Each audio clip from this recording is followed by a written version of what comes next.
Welcome back to the Beer Craft Beer and Brewing Podcast. Tonight, we finish what we started in the second part of the Getting Started episode. Picking up where we left off, we're diving into the deep end of the kettle to show you how to choose a recipe, gather your ingredients, maybe take a class.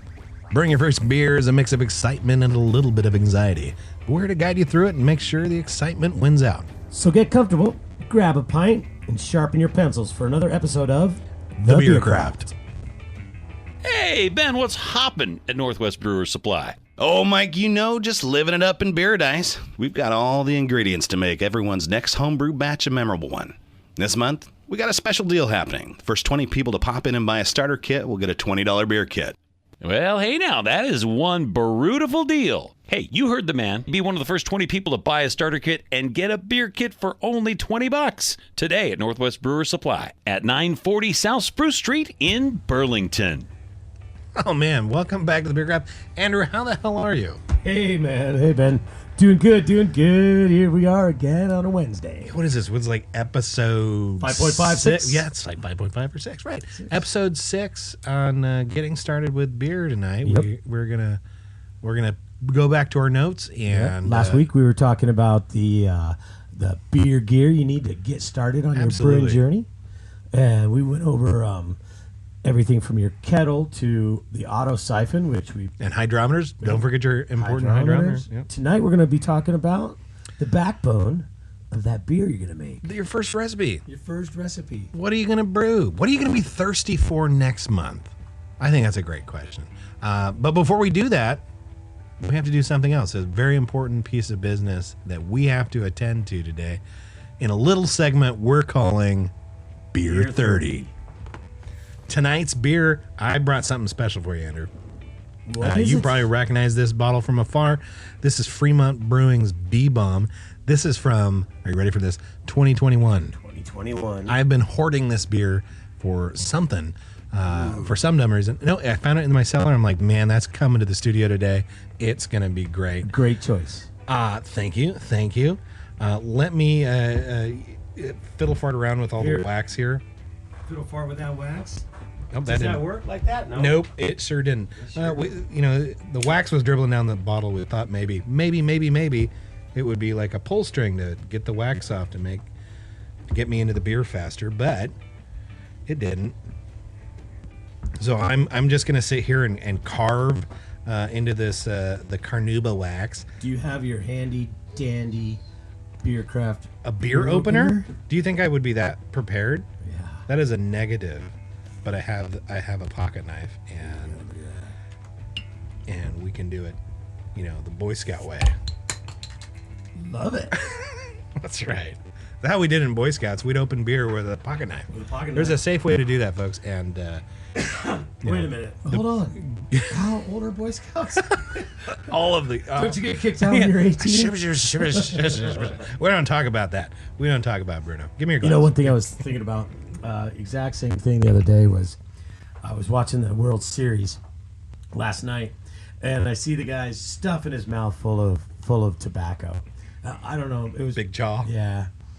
And I remember being Boy Scouts, and we'd meet at the elementary school, and we were probably 7th, 8th graders, and we'd chew on our breaks, and the scoutmasters wouldn't know. And we got busted because we'd spit on the sidewalks. And then the school came and were like, hey, we noticed something. I think our scoutmasters really stuck up for us. And went to bat for you? Yeah, they did. But they got on our butts. Oh, I bet. Yeah. Yeah. Oh, yeah. Did you do laps in Boy? I mean, I was a Boy Scout. I don't remember getting in trouble in Boy Scouts. Nah, I usually don't get too much. That Can't go on the camp out or something. The tobacco spit staining. I got one for that. In high school, the hallway just behind the lunchroom had a bench along the wall, and all the good old boys would sit there and they'd spit down the bench, and it would just kind of it was obscured from sight until the janitor had to clean the baseboards, and they were all rotted out from all the tobacco spit. It was really disgusting. So they'd sit on the bench. So they'd sit on the bench, and they'd kind of lean back and spit down the crack between the bench and the wall there. Real clever hiding space. Right. That bench, that bench ended up in the dumpster one afternoon. Probably because the janitor was pissed about it. Said, "Screw this is out of here." It just rotted away. I gotta throw it away. Me and my friends peed on the bench. And the next day, those good old boys brought the bench back inside. They're like, "We're taking this bench back." Peace pit bench. I seasoned it. All right. All right, cheers. Oh, let's take a drink of this. Oh man, this looks good. It's yummy. It's got a barrel smell. Whiskey barrel? Whiskey barrel, yeah. This is a blend of. It's always a blend for the Bee Bomb. It is an 8-year-old, or 8-month-old, 12-month-old, and 24-month-old bourbon barrel dark beer series, and they blend them for the inaugural release or the annual release. And you can get this one, if not now, but very soon. This is usually coming out in the holiday season. Yep. Yeah, I'm gonna drink this beer. Whoa. That coats my mouth. Oh, at the risk of making love to this microphone with some of these oohs and ahs. Oh, that's really tasty. Oh, that is super rich. Yeah. Jammy, almost fruity, kind of a raspberry jam kind of thing going on. Raisin. Yeah, raspberry and raisin, absolutely. Yeah. With these chocolate notes that are. Oh, this is good. I think all I've done today is drink. Deep, this deep, rich, chocolatey flavor. It comes right down the middle of my tongue towards the front, and I think that's where you pick up your sweetness from. So it's got it's really good. This is not a slouch Thank beer. you, brother. Thank you, man. Thank you. Glad you enjoyed it. You brought something special the other day. I had to try my best to reciprocate. I think this is like a 9% beer. Don't they have to Whatever put that? it is. Yeah, who cares? It's delicious. Delicious. Oh, it's not on there because nobody wants to do that math. Yeah. Well, if we take 17 ounces of a 3% solution and add it to 8 ounces of a 12% solution, what do you get? I never figured that one in school, and I still don't know that answer ever. If my life depends on figuring out a volume calculation, I am screwed. Well, I figured out that drinking a can of Four Loko is like drinking 7% IPAs. Yeah, and 4 more nails in your coffin too. I never enjoyed that. It's just like drinking them in two beers. Yeah. Like too many shades of Old English. It just it's just a beer to get you drunk. Yeah, No, it's not a beer. Yeah, I don't even know how they make it. ooh, I don't want to know. I really don't. Maybe we can we should do a seltzer episode. Oh, absolutely. I actually made one of those not too long ago. Yeah? We did. Yeah, stupid easy. We'll tell you all about it. Okay, how about this? How about we do a prep show and make a seltzer and then come back and talk about it? I'm down. Okay. I'm sold on Tuesdays. Perfect, absolutely. man. Another addition to the show. I just was thinking. I think all I've done is drink today. I started my morning at 8:30 this morning at Caps and KBRC. I was on air for about 10 minutes on each station, and I brought in wines to drink. We were talking about making your own wine and promo for the shop. It was a lot of fun, but 8:30 in the morning drinking a Super Tuscan wine and a Pinot Noir. I brought in some cheese, so the station all likes me. It was actually the first time they've ever had wine on the radio.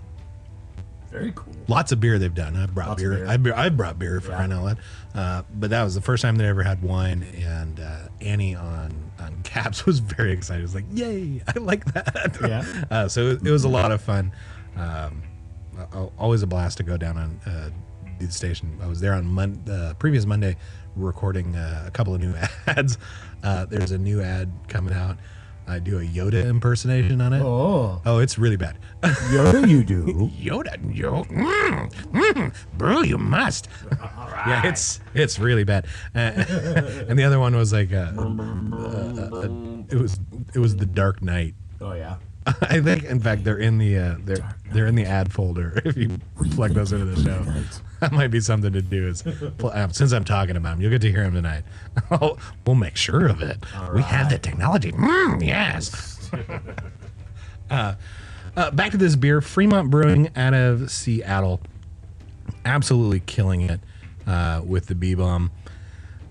I guess it used to be called Abominable. But they did a name change, or maybe they probably got tired of writing Abominable. Abominable. It's too much. It's too many B's. Abominable. So maybe, B-bomb. Maybe copyrighted. Turn the show on in your car. Get down to your local beer provider and get yourself a bottle. It's a 22-ounce bottle. It's got a beautiful little wax cap on there. It's good-looking cap presentation, but kind of a PDF, kind of a pain in the ass to get into when you're really thirsty. But it needs that. It needs that wax because it's aged. It's a mark of quality. It's a mark of quality. I'm gonna drink some more of this beer. After a few, if your bottle isn't stored with that crown cork down, it can get oxygen in there, or it could develop oxidation. Well, or it could develop rust. The caps do have an oxygen absorbing layer, so keeping it upright would be the preferred method. And if it's bottle conditioned, you want to keep it upright anyways because you have that layer of sediment in there. That's not funk. It's supposed to be there for bottle conditioned beers, folks. Don't freak out. It's okay. You can drink it if you want. Some say mix it in. Yeah, that's Gentle really roll. good. Really good stuff. I think that pretty much wraps things up for the Beer 30 segment. All right. I'm not done drinking this. I'm halfway through it already, sadly. Ooh. Like I'm a bit of a guzzler today. This is sweet. It's really good though. It's so good. Go get one, folks. Get yourself Go get Fremont a B-bomb. And that's gonna wrap things up for Beer 30. Right. We're gonna take a quick break. When we get back, we are going to finish where we left off and getting started with your first beer. So come on back to the beer craft.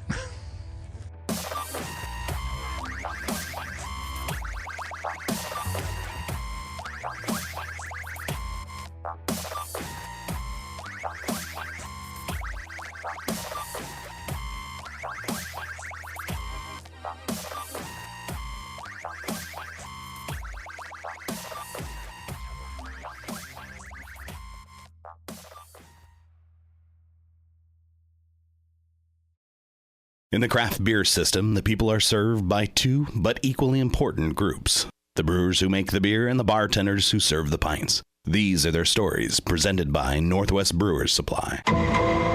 You're handed a dusty bottle by a brewer with a tale as unique as the brew it holds. You never knew the challenges one man could face packaging his creation on a tailgate of a well-used Mazda pickup. Then you realize what awaits you at the bottom of the bottle is the essence of a man's journey. All started at Northwest Brewers Supply.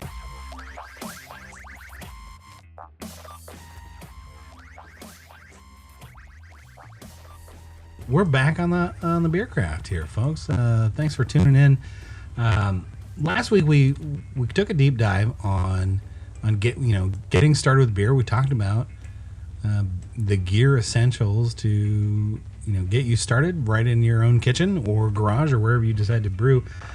But we sort of ran out of time because that was a lot of content to cover. Oh yeah. Yeah. So we left out a whole back half of the script. And tonight we're gonna go over that stuff. So tonight we want to talk about your first recipe. Kind of what you should be looking for and where to get it. I think after 8.5 years of teaching this, I still think extract brewing is still an excellent way to get started. So what are the differences? What is extract brewing? Extract, it is also known as concentrated brewer's wort. Wort, there's a $10 word for us today. Wort, that's just unfermented beer. Unfermented beer. I think we learned that recently.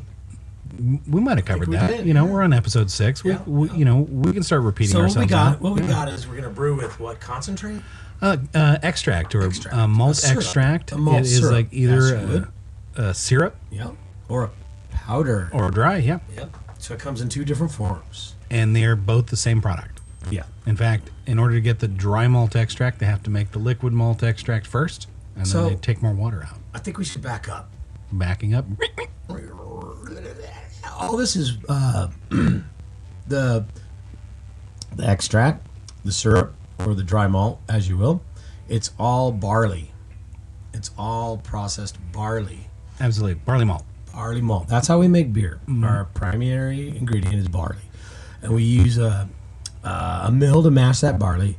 And we make our own extract in the mash kettle on a large scale. So when we're home brewing, we kind of need to break that down. And that's one of the processes of the home brewing recipe. You can make a recipe that has all grain. You can make a recipe that has all syrups. I see where you're going. And you can have a recipe that kind of mixes them together as a medium step between the 2 methods. So, starting to talk about the extract brewing, this is,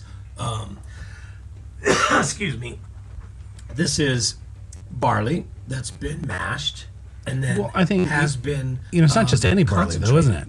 Brewer's barley. It's malted barley. Malted barley. And that was something you've got a lot of experience in. Yes. Why don't you give us a breakdown on what it is? What exactly is malted barley? A malted barley. All right. So a barley grass will grow, and we'll go ahead and we'll harvest that barley head, just like we see in the fields, and then we'll bring it into a controlled environment, and we will give it some water, and then we will give it some air. We'll give some water. We'll give it some air, and that will signal that seed to start to grow.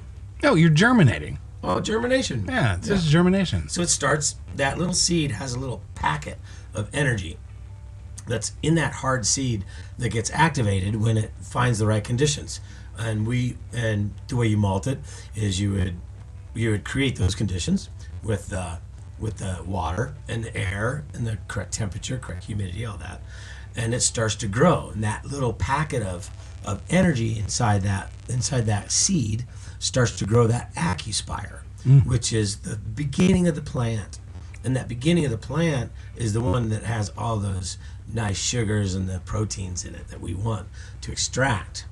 So we'll let it grow until it gets to a point where that little dude, the little head of that acuspire, is starting to poke out. And on the other end, you'll see some little roots go out. That'll kind of tell you it's getting there. So these are it's growing the beginning of a plant and the beginning of the roots. Yep. And that's sort of like, it's kind of where we want to stop it. And up to that point, if you put it in the dirt, it would just grow a plant. Yep. It'll grow a Right. plant. So all that energy grows. Yep. A Grows little to baby make plant. Yep. Grow the And I leaves guess the first set of leaves, and until it grows its second set of leaves, and then it's photosynthetic Yep. at that point. Yep. But up until that point, Until it's it just uses the that energy in that little that seed. Yep. So that then is malted into the start. We convert that into this sugar. It malts into a starch, and then we convert that starch into a sugar during our brewing process. In the mash. And that's mash. where, so all grain brewing is going to be dealing with whole grain barley crushed down, that little barley malted piece. barley, and they're going to, in the mash, that's when more of the sugars or more of the starches get converted into simpler sugars. Yep. And poof, now you have wort. They have sweet water. Yeah. So extract brewing, conversely, then is taking about 10 steps out of the program. It starts from it's that not really step. 10 step, but it starts you on to, like, you start with wort. You've got extract, you get it wet again up to the volume you need, and poof, you've got wort. It's ready to be turned into beer. You can do different concentrations. which is super easy. Hey, Yeah. I want a really high, high ABV stout. So I'll use more of the dark extract to get more sugar. Or you could use darker steeping grains. We'll talk about what steeping grains are. You could use other specialty grains now we're at mid-level. Well, gosh, yeah. So yeah, okay. Getting started day one. You can start with darker colored malts. Yes, you should. You should start with extract. There's blonde ones. There's slightly orange ones. There's amber colored ones, and then there's really dark ones. So you can kind of take your pick, and they've kind of done that for you. It's all ready to go. Yep.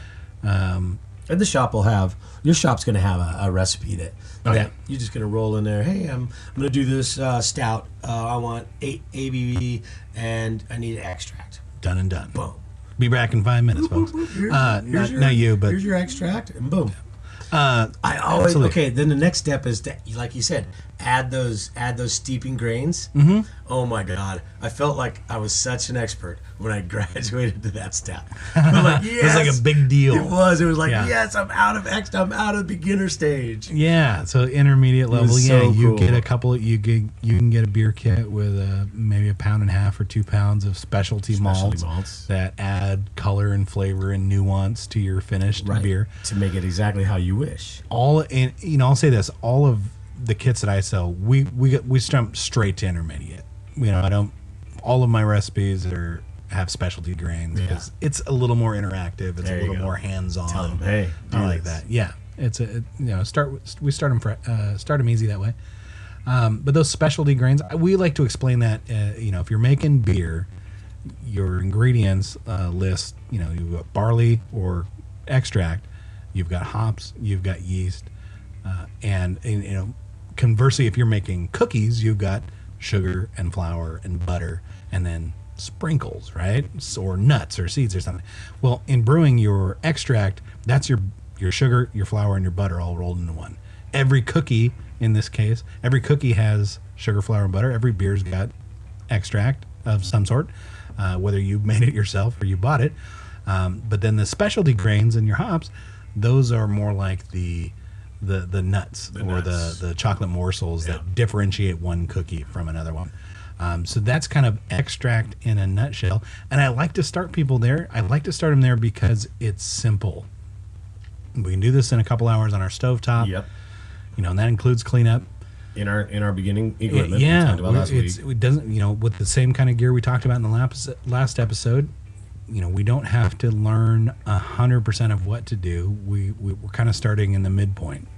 We've got the highlight reel version of it with extract. So it's a great place to start. I really like starting people off on extract brewing because there can be a lot of there's a lot of information to digest. You look at the average ingredient list or recipe, and they're several hundred words long. Yeah, it can be kind of daunting, if I start talking about the intricacies of specialty malt and how they impact the finish of your beer. Yeah. You're not going to catch all that. Right. I want you out there hitting a home run on your first try. Yep. As a brand new brewer. So I don't want to overload this system. I'm not saying you can't do it that way. I know plenty of guys who started with all grain and jumped right into the deep end and learned to swim as they went. So all those things are possible. Yeah, absolutely doable. But if you're feeling uncertain, if you're feeling scared, that's a normal human reaction. Yep. You're gonna have anxiety about fear of failure. That is so human that it's ridiculous. And I say ridiculous because the reality is, this is how we learn. We don't learn, we didn't learn to walk by running a marathon. Right. We learn to walk by falling. A lot. Yeah. A ton. Stumble. I've stumbled plenty in my beer. Yeah. Yeah. I think the difference between, I'll give you, do you know what the difference between amateurs and masters are? And I'll give you a hint. It's not the frequency of fuck-ups. It's how you learn from those. And you learn, one of the things you learn is how to cover up those fuck-ups. And that's what a master does. More hops. Yeah. You just classic. Hide behind the hops. If you got 10 pounds of hops in there, Who cares what else it tastes like? Yeah. Oh, this didn't ferment out like I wanted. More hops. Dry hop it. Yeah. So Yeah, you know, it's a lot to learn, and you don't want to get intimidated by it because you want to brew your first beer, which is a good beer. yeah. I mean, you hear horror stories, and maybe that's something that could keep people from actually doing it. Right. But And that's what we're here for, folks. That's what we're here for. We're trying to take the anxiety out of the program. works. It works. It works. If you do it right, it works, and it's fun and it's delicious. Yeah. I hear horror stories about every day. yeah. Every day. Oh, I would really like to drink beer or make my own beer, but my friend made some and it was horrible. Right? My other friend made some and it was horrible. My first beer was not great. My buddy Anthony wouldn't drink it. Yep, you already told us about this. Yep. Yeah. So, the funny story on this, the complexity of getting started in brewing. During a class, sometimes I've put, I've got a video display, presentation kind of thing, and I've put the instructions on how to make an omelet on the screen, just small enough that you'd have to squint to read it, but it's readable, and that's the point. Because during the class, I'm talking about how to make beer, and look how big a list of that is, and how. Does that doesn't that look complex? Right. And I say, and then we zoom in, and it's how to scramble an egg. Yeah. And if you just by writing down the instructions of how to scramble an egg, gather your pan and preheat your pan, and you're gonna need it's only steps. If you list it all out, it looks like a lot. Right. But if you follow them, if you follow the steps, success is inevitable. Success is a planned event. It is that way. So let's talk about some easy styles to start out with. Yeah. I tend to like to start people off, I want to start them off with maybe their favorite style, but there are some that are definitely going to be easier than others. I think pale ales kind of fit that bill. Yep. Kind of classic English or even American pale ale, the hoppier versions in America, are a fantastic place to start. They're not complex. There's not a bunch of weird things to do. There's a few beers out there that you've got to do a little bit of extra work or have an extra piece of gear or some sort of thing you've got to manage for. Yeah. So pale ales, they're pretty simple. Pretty easy. They're a great way to get started. Your pale ale is going to be kind of dark blonde to a dark orange in color. Could range to a amber. Nearing amber range, pale. So depends on how much beer colors of your specialty in grain history. You basically got ales, pales, and lagers. Lagers at the lightest, and then you've got ales, and then you've got pales. And pale is anything that wasn't brown as far as history is concerned. All beer used to be brown. This is the way, and that was it. Specialty roasted grain. Or pale malts weren't even a thing. In fact, pale malts came out before dark malts. Yeah, weirdly enough. But so a pale was just anything that wasn't brown, right? Because then we just call those brown ales, right? There's Northern English brown ale, Southern English brown ale. It's a brown ale, and why? Because it's brown. So a pale ale was anything that was lighter in color. Lighter and a little bit of a different hop schedule. We definitely get into more of the bittering side of things on the English tradition pales. And the pales. Yeah, they've got an IBU range of like 25 to 35 kind of thing. Where browns are 18, 12, 18. Right. Something like that. Yeah. And so your pale ale and your IPA are actually cousins. So is your blondes, pale ales, IPAs, double IPAs, triple IPAs, quadruple IPAs, and hazy IPAs are, I guess, distantly related, but we won't talk about that today. So pale ale, that's light in color, medium, easy to make, hopping it, and get her done beer. Yep. Our very forgiving on the temperatures. Yeah. As long as you don't ferment it too hot. Ale yeast are going to be fermenting at room temp. Yep. And if it does turn out to ferment with some hot spikes in there, it's more or less going to be like a fruitier flavor, which is completely appropriate for style. Yeah, which is good, which is fine. We mentioned brown ales. That is another great one to get started with. They're going to be brown. Your IBU range, 18 to 25, I think is pretty typical. Some roastiness, perhaps, which is just going to change your recipe a little bit, but it doesn't really change your process. Between pales and brown ales, your brew day looks roughly the same. Right. Easy stuff. Yep. And we're going to break out what all that means here in a bit. Stouts and porters. And I put those two together because all stouts are porters, but not all porters are stouts. There we go. That's another show right there. Not all stouts are porters, Yeah. but not all porters are stouts. Yeah, a little teaser. The stout was originally called a stout porter. And because everybody just called it a stout, they dropped the name porter. And it was just supposed to be a stronger version of a porter. Well, remember there used to be different versions of porters. Right. And we're going to talk about porters.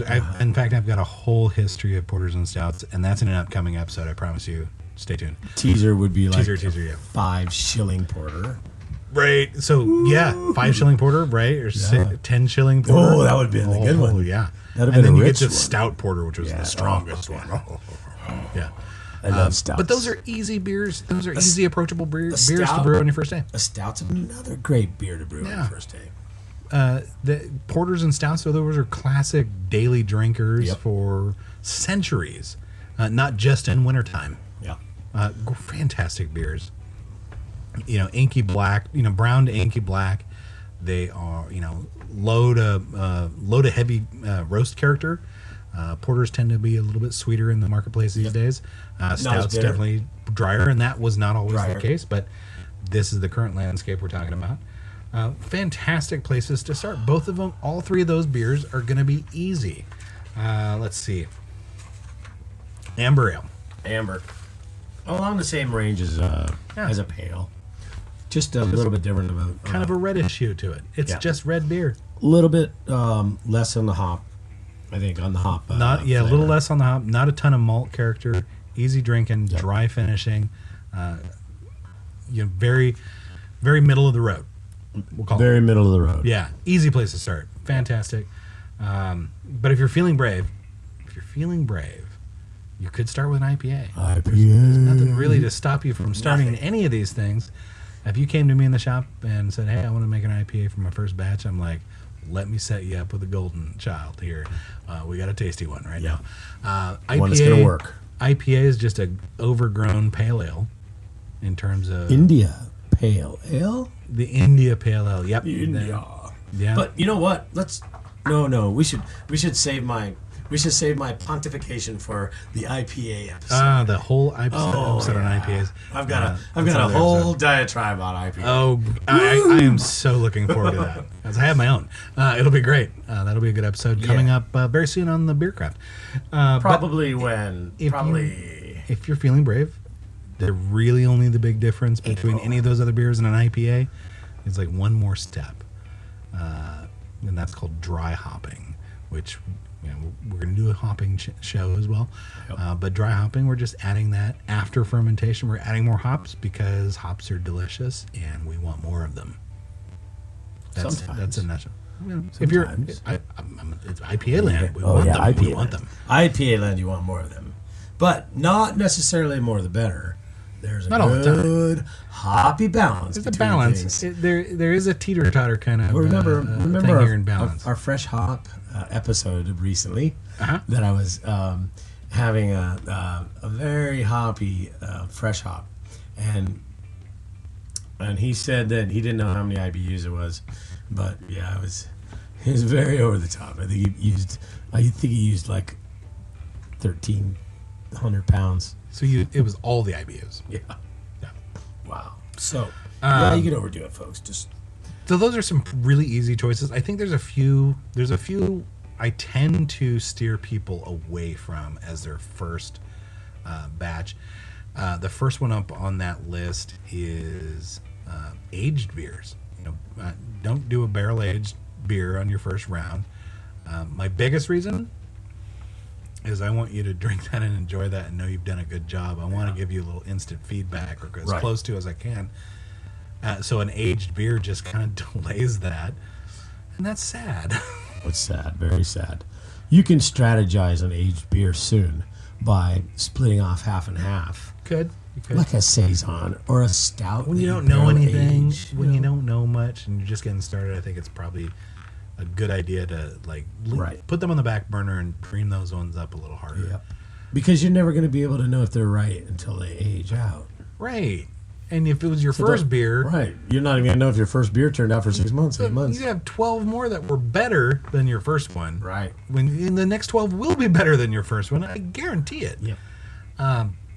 The next one on that list is going to be lagers. Traditional lagers are they require a step that most of us starting out aren't going to have. No.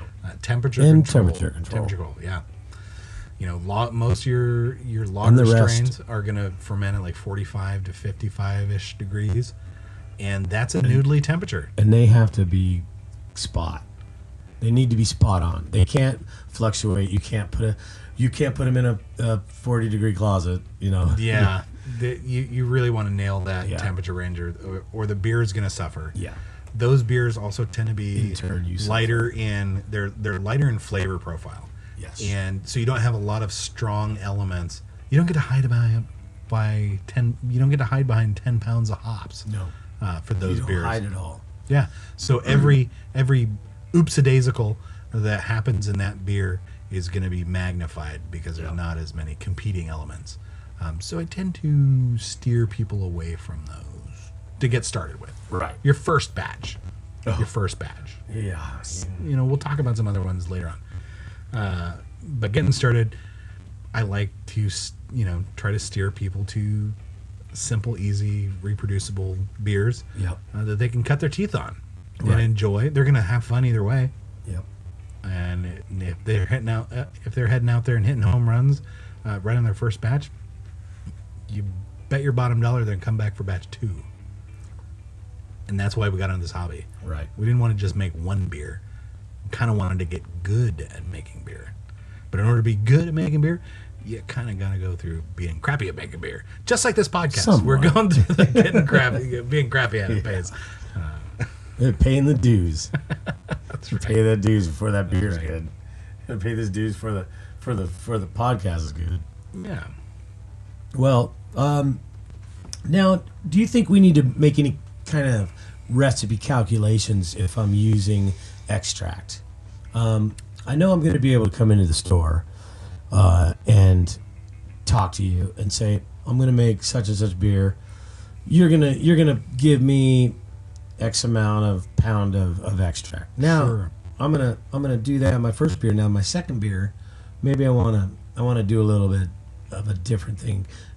I can calculate how much extract I want, and calculate how many grains I want. You sure can to get the color, to get the ABV. And there's a host of good resources to help you do that. They're digital kind of brewing calculators. You tell it what you want to make, and it kind of, and you start selecting your ingredients, and it kind of does all the math for you. I think maybe for batch 2 or early batches, not really necessary. I think what you should be looking for in your first couple beers are detailed instructions that they've done all that work for you. Somebody's done the heavy lifting of calculating the ABV and the IBUs and the color, and they've matched the ingredients appropriate for the style. Somebody's done all that kind of work for you. So you should be looking for something with really detailed instructions, not just, that go beyond have fun making beer. It should say step 1, do this, step 2, do this, step 3, do this. Because you're not going to know any of that information. For one, you don't know any information. Even if I tell you, or you watch a video, or you take a class, by the time you get home, you've maybe captured a third of that information. And on brew day, you're not wanting to mess things up. You have that very, that human anxiety about fear of failure. You want something that says, hey, I got your back. Start here, go to this next, do this third, and enjoy. That's gonna be, you're gonna get tons of mileage out of that. That process is 100% of making beer. It is a process. the ingredients, the variables, the kind of noodly bits, they change kind of subtly from beer to beer, but the process kind of stays the same. It's always the same. Yeah. Always the same. And you're gonna get kind of married to one until you do things like upgrade your gear. Yeah. Then you learn a new process, Well, you're going to start with extract brewing, and then you're going to graduate to partial mash. perhaps, or straight into all grain, as I did. And then I learned a new process for it. So getting started, you want a simple process, very detailed set of instructions. Yeah. That kind of take you through all the various steps. So why are you so special that you could start out all grain like the master? Oh, I didn't say I started out all grain. You didn't? I didn't do partial mash before doing. Oh, you all went grain. extract and I then did- just I bam, did right to all grain. I did 3 extract batches, and then I started with all grain. Didn't you know, like, And special stuff. didn't you know, like, 4 of those guys on the chalice already? Or had I access? had just met. So Yeah, you met them? So I met James Martini, one of the former club members for Norwalk. Hey, James in Arizona. Shout out to James. And Jessica. And Jessica. So I met them through a family connection. We have in-laws who are Yeah. married to each other, and so I brewed my first all grain batch with him. Oh, yeah. Yeah. Okay. So that was like batch 4. You're special. So I had some. I Had some had help. expert tutelage. Exactly. I got a class from a buddy. It's kind of or my a new buddy. That was kind of my point. Yeah. So we're gonna talk. We talk about classes. So it's One way you're to do it. able to do this. Yeah. If you have friends, if you join a club, if you do this, I mean, you can jump in. You can jump in with both feet and just. I go got for it. started reading every book I could find, watching every video I could find, and then doing it, and then finding somebody who knew more than I did, and working with them. But you can also take a class on the like topic. me. I learned to brew just with a recipe. Just I got in the mail. I was in St. Croix. Oh, yeah. I was on an island, and I didn't have any help, and there was no internet. I couldn't research anything on the internet, so I had no idea other than to just follow step-by-step instructions and kind of wonder why. Oh yeah, and wonder why it happened. My book came with that kit. The Joy of Yes. Yeah, that my first kit. Came That with book right there is a The Joy of very Homebrewing by Charlie first thing. Papazian. Yep, I Now ever it's got. 4th edition. And Homer's Bible. Yep, and I read it. Oh, I've read it many times. Yep. And that's how I learned, right there. So you can go from a person like me who had absolutely zero instruction, zero contacts with anybody who had made beer, and I just did it over just reading a book. Or you can be with Ben, and you can do it with, hey, go into the shop, go meet some guys, meet the experts, and go do it with them. Oh my God, It's all fun. it's all great. It's all a blast to do Yeah. it. So much fun. If you're contemplating getting started and listening to this show, bravo for finding us. You did a really good job. I know it's hard to find us sometimes. Hey, go search. Details. You're gonna have a blast doing it. If you're into, I tell people all the time, if you're into cooking, if you think slow food is cool, like barbecue or making your own bread, or homemade stock, or roasting your own turkey dinner for Thanksgiving for your family, making for your the own first salsa. time, doing those kind of things is a lot of fun. Food is, food's probably one of the biggest cultural moments all of us have, and we can share our culture, our backgrounds, our things we like with the people we care about. And why not beer? Why not beer? Because we all love beer. All right, see. So let's see. So yeah. Back to the topic. Just look for some detailed instructions. Like I got. You need a Yep. kit with step-by-step instructions. Yeah. A book, a book How to on the brew. topic, How to Brew, or Joy of Homebrewing. I would say Joy of Homebrewing is a fantastic place to start. How to Brew by John Palmer is an excellent resource. Yep. Those books will serve you for many, many years. Yes. You will wear out the bindings. Oh, on those like books. this. I've had it since Those things are 95. falling apart. It is. No, it's not. It's Could fine. be. Could be. It's fine. fine. It's taped. It's fine. I almost had a heart attack. I thought I left it in Mexico. Oh man. And I don't even know why I brought it with me, because there was no reason I needed it here, because I didn't plan on brewing anything.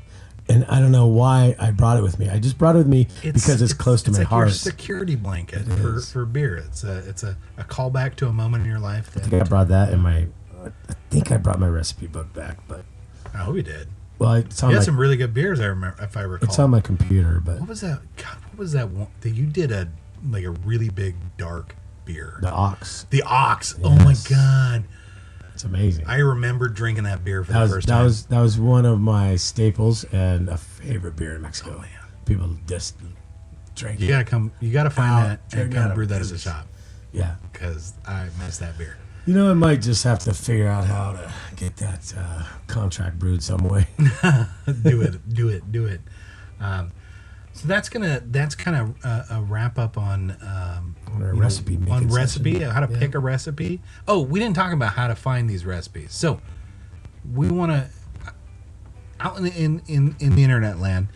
You really want to focus on reputable sources. YouTube is great if you're willing to put in the hours. I tell people all the time that, watching a bunch of YouTube videos, you really kind of have to take a meta-analysis or approach. If you watch 10 videos and 6 of those people talk about this one thing, can all do chances are that's a thing. Because there's always a knuckle dragger who's got a camera and is putting it up on YouTube, and there's always a guy who's probably a little bit more like me, and he speaks in technical jargon all day long, and he just sounds way too smart for his britches. Yeah, it's you, Ben. That is me. I admit. And that guy's good, but he's a lot to digest. So we kind of have to put him to the side. So standard deviation, we're going to take out the knuckle dragger, we're going to take out the brainiac, and Go over we're the going to average. focus on like the meat and potatoes. The 3 through 7 on a bell curve of people who are trying to. They all said kind of the same thing. That's probably a thing. So yes, you can do it, and that's kind of how I got started as well. As I watched about 1,000. It felt like 1,000 videos. Maybe you asked my wife. It was 2,000. Cough button. Definitely got to get a cough button. It's kind of one of the things that I never did. I don't think I've ever watched any YouTube videos on how to make beer, but I think I've watched videos on how to make equipment. I watched a lot of. Remember Northern Brewer? Yep. To mention the competition. Northern Brewer had a video series Yeah. back in the day, the early days of YouTube, Brewing TV, with Michael Dawson and Chip Walton and the other guy. I can't remember his name now. Sorry, buddy. They put out a fantastic kind of how-to and why beer series. I got a ton of information out of that. So there were notables. Yeah. I talked about earlier about reputable sources. So YouTube is a source, but it can be, and especially these days, can be kind of hit and miss. So websites that you can log on to today and get good information would be like the American Homebrewers Association. AHA website has a fantastic how-to section. They've got recipes that have been tested and vetted and brewed 1,000 times. Fantastic source. BYO, Brew Your Own Magazine, another great source. NorthwestBrewersSupply.com, NWBrewers.com. That's a And walk great into source. that shop and Ben will hook you up. Or if you're out at network, find a local homebrew shop. They're fantastic places filled with people who Wonderful are people. just as nerdy about this thing as Yeah. you want to be. That's right. And who have nothing Chances- better to do than chances share are all they're gonna- the things they know. They're going to be able to talk your ear off. No secrets in homebrew land. We are gonna share. We are gonna share everything we know. I will open the book. They will. Anybody in your local area, if you get a local home, if you're fortunate enough to have a local homebrew shop, patronize them a lot. Those guys are great resources. Homebrew club in your area, Join another fantastic resource for you. I should join mine. We talked about a couple. guilty. We talked I'm about guilty. You should come back. We talked about a couple books. The Joy of Homebrewing by Charlie Papazian. We'll put links in the show notes for that. We talked about cloning your beers. We did talk about that last week. The week. Clone Brews book is a fantastic recipe source. How to Brew by John Palmer. He's got a couple of recipes in there. Great resources. This this podcast, that's a great resource. I'm gonna include that today, shamelessly. But yeah, a reputable source. I'll tell you this. In my early days in the brew shop, I had a gal come in with a book, published book, real glossy pages and fantastic photography. And she says, I want to brew this beer. And she flips open the book and I'm looking at it, and it's maybe got like 6 to 7 pounds of grain total. And it was advertising a gravity of like 1075. Wow. I'm like, well, that don't add up. It also had like 3 pounds of crystal malt. So of the 7 pounds total, 3 of them were crystal malt. It does not add ABV. Yeah, ton of non-fermentable sugar in crystal malt. So it's going to be sweet. It's going to be unalcoholic, and you're probably going to hate it. What I suspect is the editor wrote it on beer, who didn't know anything about beer. I think he used the whatever calculus he used to figure out the gravity on that was using the total extract potential and not the brew house efficiency. And we'll talk about what those things are later. But I think he kind of used a theoretical maximum as for all the ingredients he used, or she used, that just don't add up in real life. And I had to explain to this gal that the book she paid $25 for was bumkiss. And so I showed her like 10 other recipes in the same style. And it's like, well, here's 14 other, 10 other sources all talking about an amber ale that don't look anything like that on any level. Like this is the way. Right. Like, I didn't wake up yesterday doing this, but I know a few things. Right. So talk to your homebrew shop. I've seen some lousy published sources. Go to some reputable sites to find out your homebrew recipes. American Homebrewers Association, the Washington Association of Brewers. Yeah. Waha. Or the Wobble is the pro Wobble side. is the drinking. Waha is the homebrew side. Wobble is the pro side. Yeah. Waha is the amateur homebrewers. Yeah. Washington Washington Homebrewers Association. We'll have a link in there, and you'll see how to really spell that. It'll be fine. All right. But yeah, get the source and get a good source with detailed instructions. Pick a simple style, and get ready to brew. Because when we get back from this commercial break, we're gonna break down. I don't know. Well, before we get back, or before we go to the break, we got something exciting coming up. When we return, we're firing up the kettle for your first batch of beer. That's right. So stick around. We're about to get into the nitty-gritty of making your first brew happen. You're not going to want to miss this.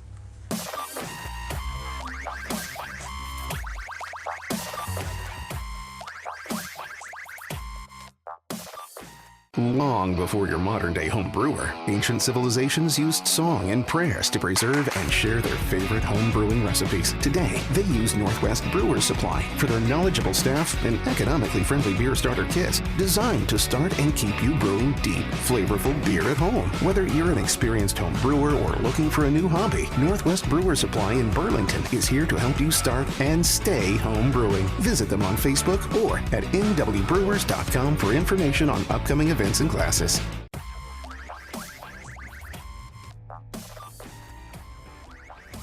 Welcome back to the Beer Craft. It is time to fire up our kettle. We're gonna get right into your first brew day.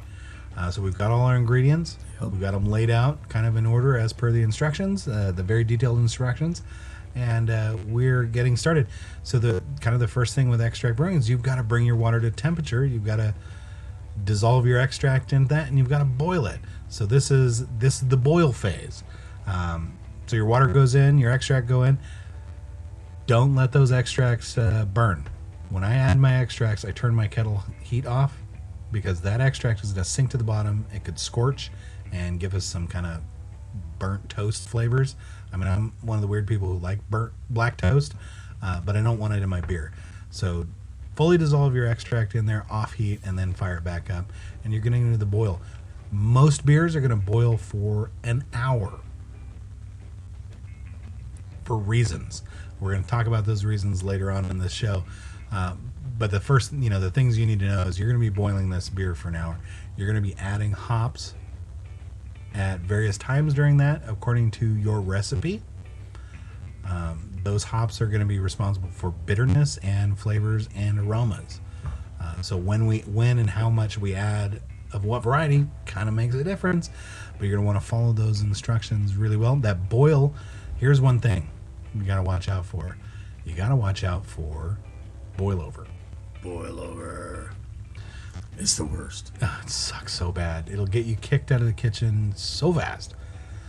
So what's going on? When you start boiling that wort, there's a bunch of proteins in there. That protein's going to trap gas, and it's going to make foam. Before it boils, you're going to heat this. You're going to heat this kettle up, and you're going to see it start to bubble just a little bit. And you're going to go like, yeah. And then it's going to be a little bit more. Yeah, it's going to be a little bit more than that. And then it's all of a sudden it's uncontrollable it's monster. in your face. Just like when you're making mashed potatoes at home, you got to watch that pot, make sure that stuff doesn't get all over the place, or you got to scrub the damn thing down. Your beer is going to be just like that, only it's hot and sticky. Yeah. Instead of sugar everywhere. Yeah. Sugar everywhere. So you're going to want to watch out for that boil process, that reaction. It's called the hot break, and it break. If it gets ahead of you, if it gets out of hand, you're going to be cleaning it up. So you're going to keep an eye on this boil for the full hour. You're not walking away. You're not going to go watch the game. You're not going to, you can let the dog out, but you got to get back to that boil kettle. Yeah, most important part is when it first starts to boil.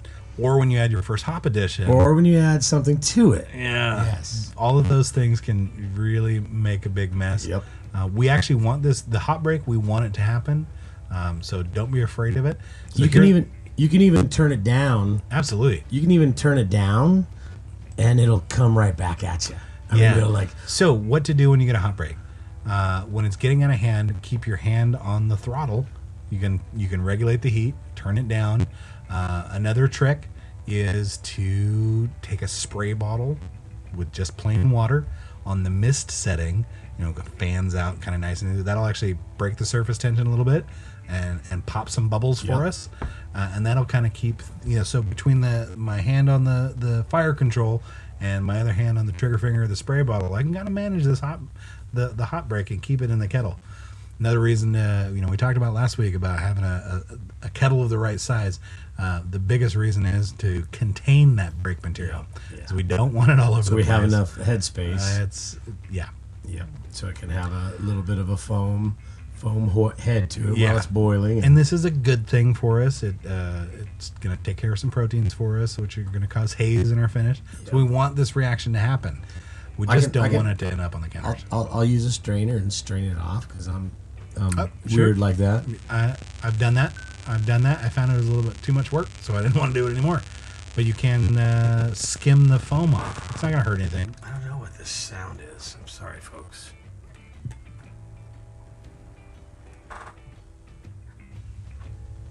And we're Technical back. difficulty. We're back. We were talking We about. didn't even go anywhere.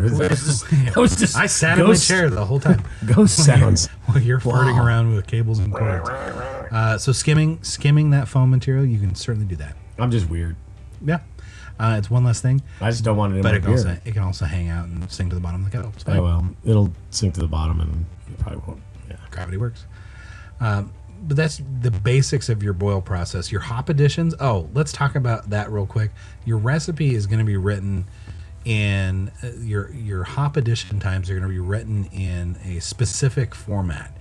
That format is sort of a T- format. So you're going to say your recipe might say Centennial, and then it might say 60 minutes afterwards, and then it'll say Cascade 30, Cascade 15, Cascade 0. All of those are the addition times, and it's written in a T- format. Just like rocket launch count.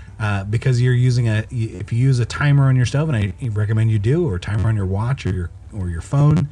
A timer is set to you run set backwards. it for 60 minutes, and it counts down. Right. So if it says 60 minutes, that 60 minutes on the timer really means the beginning of the boil. Beginning of a 60-minute boil. Of a 60-minute boil. Because it could be T-90. It could. We're not. Now you have a 90-minute boil. Don't confuse the class. Okay. So Those are on IPAs, folks. Yeah. This isn't a Reinheitsgebot friendly German lager. So that format is written in it. It's T minus or time minus. Ben, thank you for bringing up Reinheitsgebot. For the third fucking time. Yeah. It's my favorite word to say. Well, I think we have to get it in every episode. It's yeah, exactly. Just so I can rash about it. Yeah, I just hadn't heard of this today. So, back to your recipe, you've got your hop additions. Roundabout batch 3, you're going to have internalized all that information. You're going to be able to read a recipe and know exactly what's going on. But when you're getting started, it might look backwards to you. It's completely backwards. So 1 minute addition is not the first minute of the boil, that's the last minute of the boil. And that's weird. I'm a rocket scientist. I'm a rocket man. Well, I think, with a timer, that's kind of how that came about. And it seems like an arbitrary decision, but that's the one that's 15. Stuck. Yeah. Time for Cascade Edition. All right. This is, we don't count up to 60 minutes. We count down from 60 minutes. And so those kind of things, they're weird and noodly when you're getting started. But once we're at 60 minutes, bam, last hop addition's in. Boom, now we're at T0. T0, it's time to kill the heat. It's time to kill the heat and chill. And start chilling. As fast as we can. Absolutely. The biggest reason is, we need to, we want to ferment that yeast at room temperature. And right now we're at boiling. So boiling's at 212. So wort's, I think, about 214 with all that sugar in there. So we have to get from 214 degrees down to 70 degrees. And we want to do that as fast as possible. How do we do that? There is another set of proteins in there in the wort. If we chill it fast enough, those proteins will drop out of suspension and will not cause haze in our finish. That is called the cold break. But that's the biggest reason we're going to try to chill this fast. The other one is food safety and sanitation. If we get that beer from 214 to 140, 140 is now we're below 140. We're into the danger zone. This is where all the active yeast or wild yeast or bacteria in the air can fall in and start to wreak havoc. Yep. They do not die. Most of those organisms die north of 140 degrees. Yep. So below 140 degrees, it's really important we get that. We're in the danger zone. We're in the danger zone. And we need to be expeditious. Get it colder. Get it done. So fast chilling. Now, if you're sitting at home, keep a lid. Keep a lid on it if you can. You can lidding your kettle will keep some of that dust at bay. But how do we chill this? If you're doing a partial volume boil, and maybe we should talk about that really quickly. A partial volume boil is a method that allows us to still make 5 gallons of beer, but we don't have to have a big kettle. We can start with a 3 or 4 gallon kettle. 4 gallon would be optimal. 5 would be better. 5 gallons to make a 5 gallon batch of beer. 5 gallon kettle is not big enough for that, but we can still do it. When we do that with a partial volume boil, we're going to be using 100% of the sugar, but we're only going to use about a third of the volume of water to get things started. Yep, that's all we need to begin with. And we can add more water later. And that's completely safe to do. We're not we're not messing up the beer by doing that. So it's time to chill that. If you've got a 4 gallon kettle, you started with 3 gallons of water perhaps by your recipe, and now you've got about 2 gallons of water after an hour boil. And we can chill that pretty simply by taking that whole kettle over to a sink full of cold water and submerging the whole kettle. Don't spill the beer. And don't get any ice or water in the beer. That's how you make light beer. Light beer's good too. Light beer's good too. But you can sink that whole thing in that cold water. Cold bath, ice bath. Yeah, ice bath, or if you've got easy source of ice, throw that in there. It's going to be faster. I'll give it a little shuffle every once in a while because it cools at the sides first. And in about 10-15 minutes, you've taken that beer from 214 degrees down to about 100 degrees. Yeah. And that's really as far as you need to go for the next step. Because oftentimes the next step is pour it in the fermenter and add cold water to it, which is going to chill it the rest of the way. Yep. So that's a really easy way to get started. It's the one I teach in class. You don't need a lot of gear, and you can still make 5 gallons. And it gets into the fermenter at the right temperature? Right. So chilling it faster. If you are fortunate enough to have an 8-gallon kettle and you're doing a full volume boil, which means 100% of the water necessary and 100% of the sugar. Coming out with 5 gallons into the fermenter. Exactly. You're going to need to chill that with some extra hardware. You're going to need a an immersion chiller. Immersion chiller. For that. And this is just a copper coil that you're going to run cold water through the coil, sink the whole coil into your batch of beer. Before it's cold. While it's boiling. Because you're going to turn it off heat, throw it in the chiller. You're going to sanitize that chiller. Yeah. And that's going to chill it for you. So because you're just running cold water through a copper tube. That's sucking the heat out of your beer. It's a heat exchanger. Yeah. It's an immersible heat exchanger. Yeah. And run the water as slow as you can. Yeah, more contact time to increase contact time. Unless when it's hot, then you can run it fast. All sorts of variables on that. If it's cold temperature, if it's wintertime and you're brewing, your groundwater temp's going to be 50 degrees. But during the summertime, it's probably closer to 80 degrees. Or if you're in Arizona, it's 110. Then you're not going to ever chill your beer. You're never getting to 80. Other tips to get that beer colder: you can freeze a jug of milk. If you buy milk in a plastic jug, if you fill that 3/4 of the way full and freeze it, you've got a large ice block, a reusable ice block.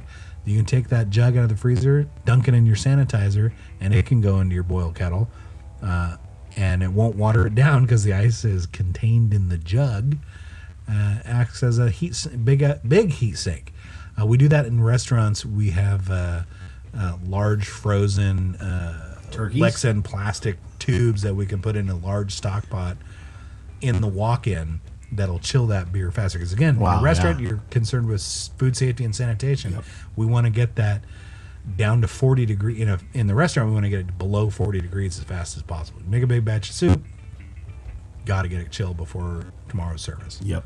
Yeah. But that's restaurant land. In beer land, these are tips and tricks to get the beer as cold as possible, as fast as possible. And then I'll start your fermentation. Or not as cold as possible, down at room temp. Yep. So that's the nutshells of your first brew on the boiling process. We've talked about chilling. The next step is fermentation. All of the magic is happening once we add yeast. Legally, we've made beer as soon as we pitch yeast into wort. That is the legal definition of beer. It's kind of noodly that way. But there it is. You're officially a brewer as soon as you pitch yeast. It's a little bit of a misnomer. Brewers don't actually make beer. Yeast makes beer.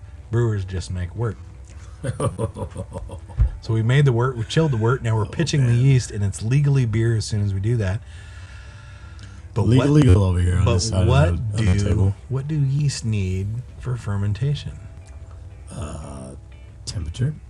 Absolutely. Food they've covered. Food we've got covered. They need oxygen to begin with. Yeah.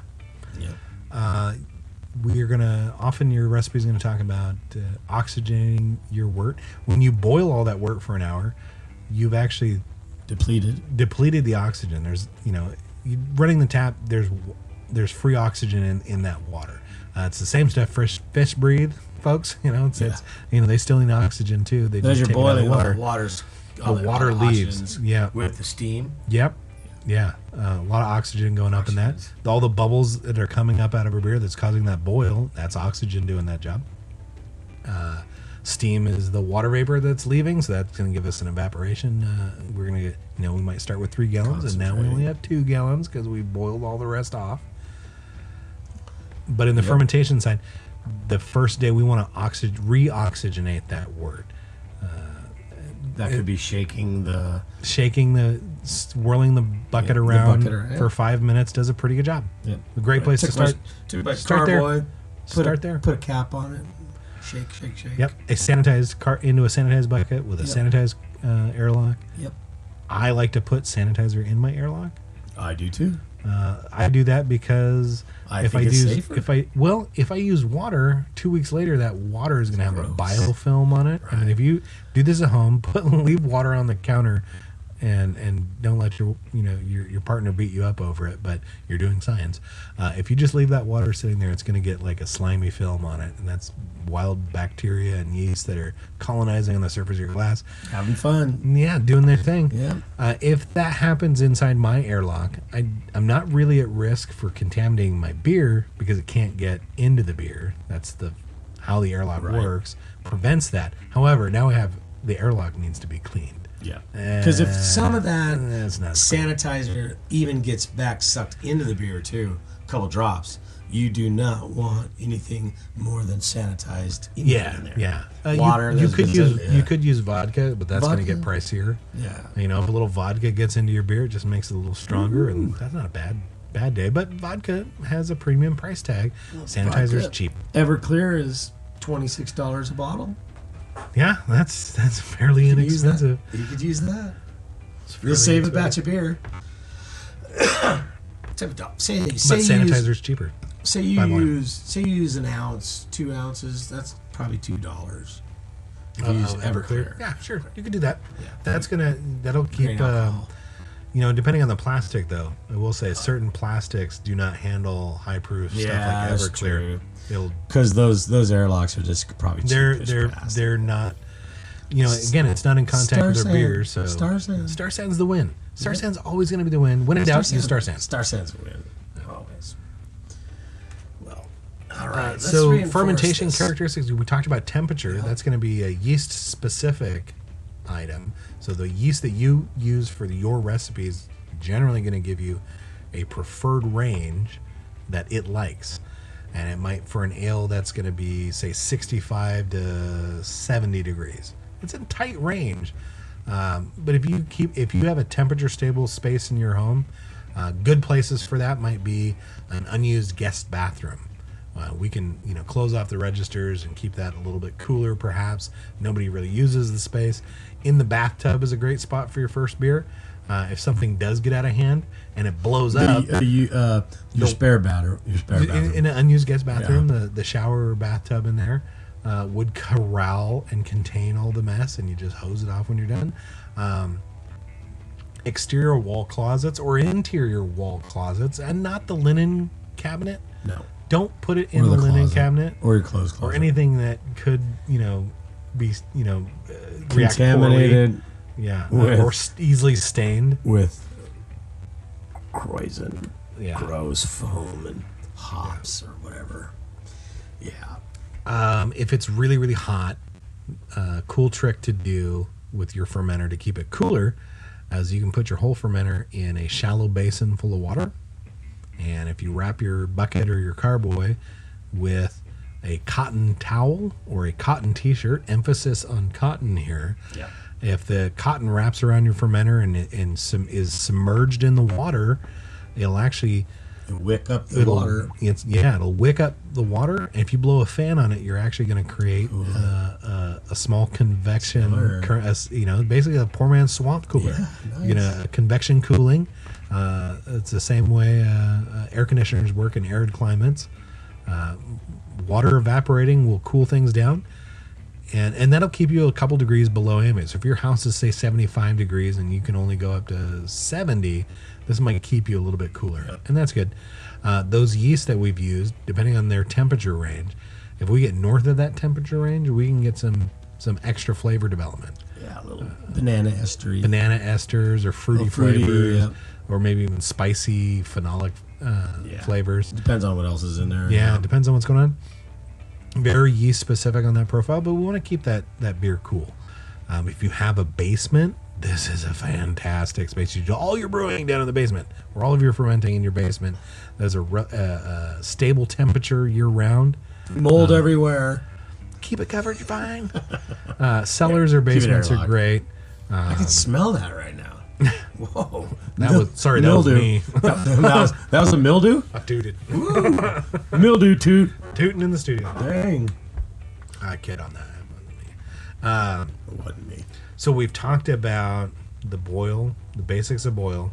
Sanitation. Sanitation we talked a lot about last week. So if you haven't watched last week's episode on getting started, pause and go do that right now. Yep. Available Get in there now. on Apple Podcasts, Spotify, YouTube, and the website nwbrewers.com. Direct link to the show. Very good. All right. I want to make sure we covered all of our bases. I don't want to leave you guys hanging. We've got sanitation. We've got the boil. Oh, I got my paper ruffling. We got adding hops. We've got the chill. We've got the ferment. Bottling is going to be a different episode. There's a little bit involved in bottling. Packaging. Yeah. That is a major part. We should probably touch on that a little bit. Getting started, we talked about it last week. You want pry-off bottles. Often your starter kit or it will also have caps included, at least for your first batch. Yep. If they don't, they're easily sourced at your friendly local homebrew supply store, all across the country. Get some, and they got to be, so you need a pry-off bottle, fresh set of caps, and a capper. Your kit will often come with priming sugar, and this is a small amount of sugar. It's usually about an ounce to a gallon. If it's corn sugar, dextrose. 1 ounce per gallon. Yeah, if you can use table sugar, you just have to use a different amount. Yeah. You would, call me at the shop now, and I'll tell you how much to use. No, you would use a priming sugar calculator. If you Google that, answer all the questions, it'll spit out how much sugar you need, because each sugar type, whether it's table sugar or dextrose or honey or dry malt extract, and by weight each one of those. There's enough information on there that we can talk extensively about this. We will do a breakdown on packaging. Because there's a lot of information to learn and a lot of information to know about the different methods of packaging. This is only bottling. episode 6, so stay tuned, folks. We got a lot more to cover on the topic. We're gonna be here. Packaging it, putting it in a bottle, a little bit of priming sugar, letting it hang out for a couple weeks, and then you get to do the cool thing: Drink it, chill it, and drink it. And you then have your share it own with beer friends. 30. And tell me how you did. We want to know about it. Put it in the comments. So that's going to wrap up this show for getting started in beer. I know we kind of glossed over a lot, but we're going to get a lot more detailed as things go along. We hope you learned a little bit about creating your first recipe or brewing your first recipe, Absolutely. whether you create it or not.